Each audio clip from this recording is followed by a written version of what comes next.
कांग्रेस भारत और चीन की हालिया स्थिति पर राजनीति कर रही है, लेकिन महाराष्ट्र में एनसीपी के साथ सरकार में शामिल कांग्रेस को अब एनसीपी प्रमुख शरद पवार ने आईना दिखाया है। पवार ने कांग्रेस को आड़े हाथों लेते हुए हिदायत दी कि राष्ट्र से जुड़े मुद्दे पर राजनीति नहीं होनी चाहिए। इस दौरान उन्होंने 1962 का भी जिक्र किया कि किस तरह कांग्रेस के शासनकाल में चीन ने भारत की जमीन हड़प ली।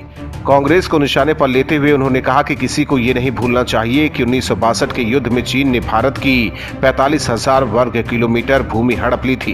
पवार ने कहा कि हमें नहीं पता कि अभी उन्होंने कुछ जमीन कब्जा की है या नहीं, लेकिन आरोप लगाते समय हमें ये भी देखना चाहिए कि जब हम सत्ता में थे तो क्या हुआ था।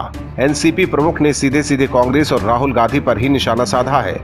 वहीं पवार ने कांग्रेस के पूर्व अध्यक्ष राहुल गांधी की उस बयान पर भी प्रतिक्रिया दी जिसमें राहुल गांधी भारतीय क्षेत्र में चीनी घुसपैठ पर प्रधानमंत्री के सरेंडर कर देने की बात कह रहे हैं। पूर्व केंद्रीय मंत्री ने कहा कि ये पूरा मामला बहुत संवेदनशील है, इस पर राजनीति नहीं होनी चाहिए। पवार ने कुछ दिन पहले ही प्रधानमंत्री की सर्वदलीय वर्चुअल बैठक में भी कांग्रेस के रुख का विरोध करते हुए ऐसा ही बयान दिया था।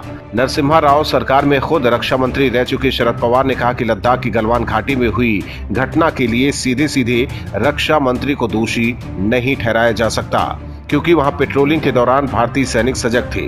पवार ने कहा कि गलवान घाटी में चीन ने ही उकसाने वाला काम किया है। वहीं इशारों में मोदी सरकार की तारीफ करते हुए पवार ने कहा कि गलवान घाटी में भारत अपनी सीमा में एक सड़क निर्माण कर रहा है। चीनी सैनिक उसी सड़क पर कब्जा करना चाहते थे, जिसे बलपूर्वक खदेड़ा गया। पवार को राजनीति का मौसम वैज्ञानिक कहा जाता है। अब कांग्रेस को निशाने पर लेकर पवार क्या साबित करना चाहते हैं ये तो वक्त बताएगा, लेकिन पवार के बयान से कांग्रेस को झटका लगेगा। Bureau report, OMH news. और भी वीडियोस देखने के लिए चैनल को सब्सक्राइब करें और बेल आइकन को दबाएं।